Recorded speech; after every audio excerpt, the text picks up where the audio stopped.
Assalamualaikum warahmatullahi wabarakatuh. Selamat siang semuanya. Yang terhormat Serdio Resta Permana, SPD, MPD, dan juga Serudi Hartono, SPD, MA, PhD. Perkenalkan nama saya Mutiara Monika dengan NPM 2022710033. Di sini saya akan mempresentasikan hasil laporan kegiatan praktik kerja lapangan PKL di SMK Negeri 2 Palembang di bidang administrasi pembelajaran. Next slide, itu terdiri dari daftar isi yang berupa bab 1, bab 2, bab 3, bab 4, dan bab 5. Bab 1, latar belakang. PKL merupakan bentuk pelatihan yang bertujuan memberikan pengalaman langsung kepada mahasiswa dalam menerapkan ilmu yang telah didapat di bangku perkuliahan ke dunia kerja nyata. Menurut Hasibuan 2007, menjelaskan bahwa pelatihan kerja dilaksanakan untuk mengembangkan kualitas, produktivitas, dan keterampilan tenaga kerja sehingga mereka mampu berkompetisi dalam dunia kerja.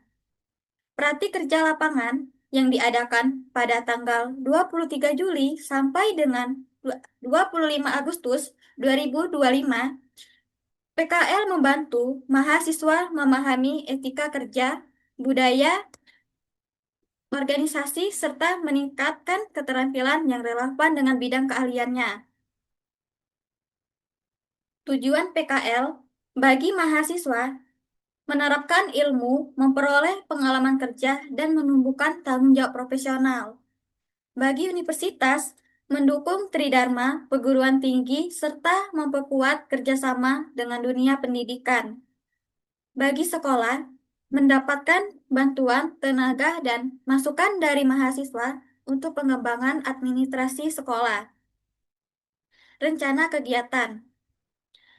Pada tanggal 23 Juli 2025, tim mahasiswa melakukan penyerahan mahasiswa PKL. Pada tanggal 24 sampai 28 Juli, kami tim mahasiswa melakukan briefing dan observasi lingkungan sekolah. Pada tanggal 29 Juli sampai dengan 31 Juli, kami melakukan observasi proses belajar mengajar. Pada tanggal 1 dan sampai tanggal 6 Agustus, kami tim mahasiswa membantu administrasi pembelajaran. Pada tanggal 7 sampai 8 Agustus, kami melakukan wawancara dengan Waka dan TU. Pada tanggal 11 Agustus sampai selesai, kami melakukan penyusunan laporan. Oke, next slide. Bab 2, yang terdiri dari profil sekolah, memuat informasi umum mengenai sekolah dan berdasarkan data yang didapat dari arsip MM tahun 2025. SMK Negeri 2 Palembang adalah sekolah kejuruan bertaraf internasional dengan 9 jurusan berfasilitas lengkap dan jumlah siswa sekitar 2.600 orang. Sekolah ini memiliki lingkungan yang besar, tertata, dan mendukung kegiatan belajar praktik maupun teori.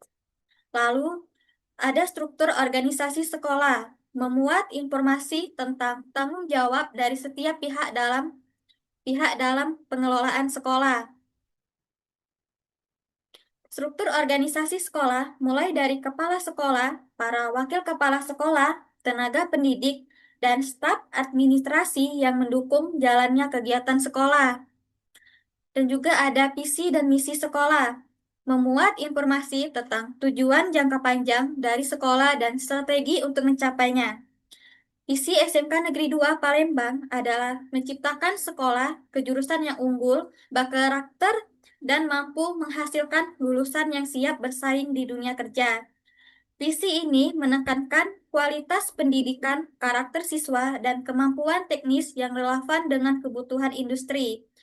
Untuk mendukung visi tersebut, sekolah memiliki beberapa visi seperti meningkatkan kompetensi guru, menyediakan fasilitas dan sapras yang lengkap, membangun lingkungan belajar yang disiplin, religius, dan berbudaya, serta mendorong siswa berprestasi baik secara akademik maupun non-akademik. Misi ini menunjukkan bahwa sekolah sangat serius dalam meningkatkan mutu pembelajaran, dan kesiapan siswa di dunia kerja. Ada juga daftar nama dan tugas tenaga pendidik dan pegawai sekolah. SMK Negeri 2 Palembang terdiri dari lebih dari 150 guru tetap dan guru tidak tetap. Guru-guru ini terbagi ke dalam berbagai kompetensi keahlian sesuai jurusan yang ada, seperti DPIB, TKJ, TKR, TSM, TITL, dan lainnya. Selain guru, sekolah juga memiliki staf negara administrasi dan teknisi yang membantu kelancaran kegiatan belajar seperti tulmen, staf TU, perpustakaan, dan petugas apras. Tugas tenaga pendidik di SMK Negeri 2 Palembang mengacu pada Permendikbud nomor 15 tahun 2018 yang mencakup 4 tugas utama: merencanakan pembelajaran, melaksanakan pembelajaran sesuai jumlah jam mengajar, mendidik siswa dalam pengembangan karakter, serta membimbing siswa dalam proses belajar. Guru di SMK juga berperan membimbing praktik di bengkel, memastikan siswa memahami teori, dan menerapkan keterampilan teknisi sesuai jurusannya. Bab 3 yaitu pembagian dan pelaksanaan tugas perpustakaan. Yang pertama itu perpustakaan menginventaris, mengklasifikasi, dan mengetalogkan koleksi pustaka, serta merawat serta memperbaiki buku yang rusak. Untuk kesiswaan, membantu kegiatan pelaksanaan ekstrakurikuler, serta ikut serta dalam kegiatan senam dan tausiah. Sapras membantu mendata serta mendokumentasikan sarana dan prasarana sekolah. Untuk bengkel, kami melakukan tugas di bengkel, yaitu ada 3. Yang pertama TKR, TPM, dan TPSM. Yang pertama itu membantu membuat daftar inventaris peralatan dan perlengkapan bengkel. Yang kedua, membantu menyusun laporan dan pemeliharaan peralatan. Dan yang terakhir, membantu mengarsipkan dokumen peminjaman atau perawatan kendaraan praktik. Bab 4, masalah dan pemecahan masalah. Saya di sini memiliki 2 masalah dan pemecahan masalah. Yang pertama, pengelolaan arsip yang masih dilakukan secara manual. Pengelolaan arsip di SMK Negeri 2 Palembang masih manual menggunakan dokumen fisik, sehingga memakan ruang, biaya, dan waktu pencarian. Selain rawan rusak atau hilang akibat bencana, ketiadaan arsip digital menghambat administrasi sekolah. Karena itu, digitalisasi arsip sangat diperlukan.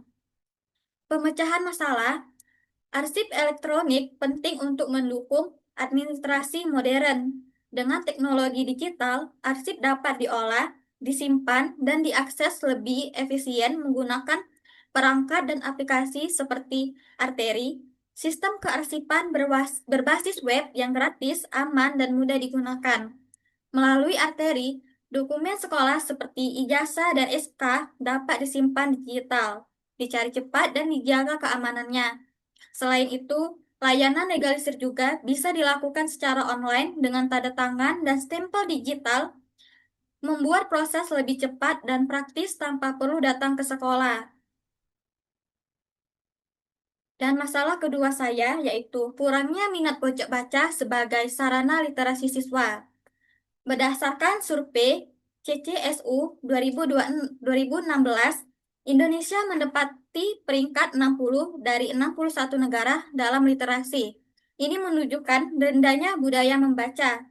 Untuk menumbuhkan minat baca, sekolah menghadirkan pojok baca sebagai perpanjangan tangan perpustakaan. Namun, di SMK Negeri 2 Palembang, minat siswa masih rendah karena mereka lebih memilih bermain gawai atau berbincang daripada membaca. Pemecahan masalah untuk meningkatkan literasi di sekolah, pojok baca perlu dikelola lebih baik. Selama ini sudah ada, namun belum optimal dari segi koleksi, tata ruang, dan pendampingan. Menurut Puspitasari et al. 2021, pengelolaan pojok baca harus melalui tahap perencanaan, perorganisasian, pelaksanaan, dan pengawasan. Sekolah dapat menambah variasi buku, menata ruang agar nyaman, serta mengadakan kegiatan literasi rutin seperti reading time dan diskusi buku agar pojok baca benar-benar berfungsi sebagai sarana pengembangan minat baca siswa. Hasil wawancara, selain melakukan observasi di SMK Negeri 2 Palembang, mahasiswa juga melangsungkan wawancara untuk mendapatkan informasi terkait di bidang masing-masing. Berikut ini diantaranya adalah hasil wawancara kepada Wakil Kepala Sekolah di bidang sarana dan prasarana, hasil wawancara kepada Kepala Tata Usaha, hasil wawancara kepada Wakil Kepala Sekolah bidang hubungan masyarakat, hasil wawancara kepada Wakil Kepala Sekolah di bidang kesiswaan, hasil wawancara kepada Wakil Kepala Sekolah di bidang kurikulum, dan juga hasil wawancara kepada Kepala Perpustakaan. Bab 5 yang terdiri dari kesimpulan dan saran. Kesimpulan, selama PKL di SMK Negeri 2 Palembang pada tanggal 23 Juli sampai dengan 25 Agustus 2025, saya mendapat pengalaman berharga dalam kegiatan kesiswaan, penertiban siswa, dan administrasi pembelajaran. Ditemukan kendala seperti arsip manual, layanan legalisir lambat, dan pojok baca yang kurang optimal. Saya memberikan saran yaitu penerapan e-arsip, legalisir online, dan peningkatan pojok baca. PKL ini memberikan pengalaman praktis serta rekomendasi untuk meningkatkan mutu administrasi dan literasi sekolah. Saran berdasarkan pengalaman PKL di SMK Negeri 2 Palembang, berikut saran yang dapat saya berikan untuk mahasiswa. Mahasiswa dapat diharapkan disiplin, aktif, bertanggung jawab, dan menjaga sikap profesional. Untuk sekolah, sebaiknya sekolah menempatkan mahasiswa sesuai bidang administrasi agar tugas lebih terarah dan efisien.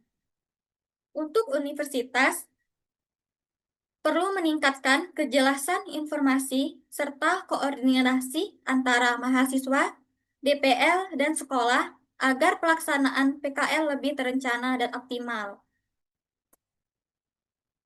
Berikut dokumentasi saya selama PKL di SMK Negeri 2. Oke, sekian. Terima kasih. Saya akhiri presentasi hasil laporan praktek kerja lapangan yang saya lakukan selama 1 bulan di SMK Negeri 2 Palembang. Saya akhiri. Wassalamualaikum warahmatullahi wabarakatuh.